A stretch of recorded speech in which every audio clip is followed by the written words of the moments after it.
Hello, everyone. I'm Laura Ingraham in tonight for Bill O'Reilly. Thanks for watching us. The president's back on the job, and he's giving his version of the economy. That is the subject of this evening's Talking Points memo.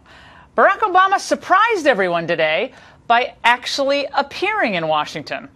After a few days of Hollywood schmoozing and a week after the Department of Labor released the worst job numbers in a year, he held a short press conference and had this to report. The private sector is doing fine. Where we're seeing weaknesses in our economy have to do with state and local government. What? The economy is growing at only 1.9%. And the truth is there are 552,000 fewer Americans working now than when he took office in January 2009. And we've now had 40 straight months of unemployment above 8%. This is not fine by any measure. It is shocking and it's unacceptable.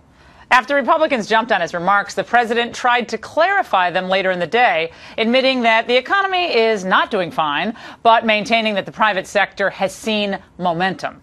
Look, the bottom line is this. The president measures economic strength by how big the government is. But he has it backward. Government won't have tax revenues to hire people if the private sector doesn't add jobs. So he bemoans the fact that state and local governments are struggling, and he issued this demand to the Hill. Congress should pass a bill putting them back to work right now, giving help to the states so that those layoffs are not occurring. Issuing ultimatums, especially when your party doesn't control both houses of Congress, is not leading, it's grandstanding, which is what he was doing yesterday in Las Vegas. Congress can't just sit on their hands. So my message to Congress is, let's get to work. I know this is an election year. That's not lost on me. But at this make or break moment for America's middle class, we can't afford to have Congress take 5 months off. Of course, he said this just a few hours after he himself was working hard at a private breakfast with young Hollywood stars such as Diana Agron of Glee and Zach Braff of Scrubs.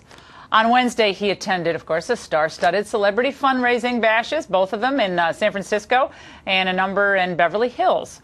There's a big game of pretend going on here, folks. He pretends that both he and the economy are working, and he hopes that voters don't catch on before November. Even Ferris Bueller had only one day off, not an entire year.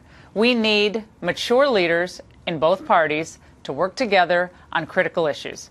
Perhaps most critical, how to avoid the fiscal cliff that awaits us at the end of the year.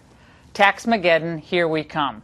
Now, I don't know what's worse, his pretending that the economy is working when it's not, or pretending that he's working when he's not.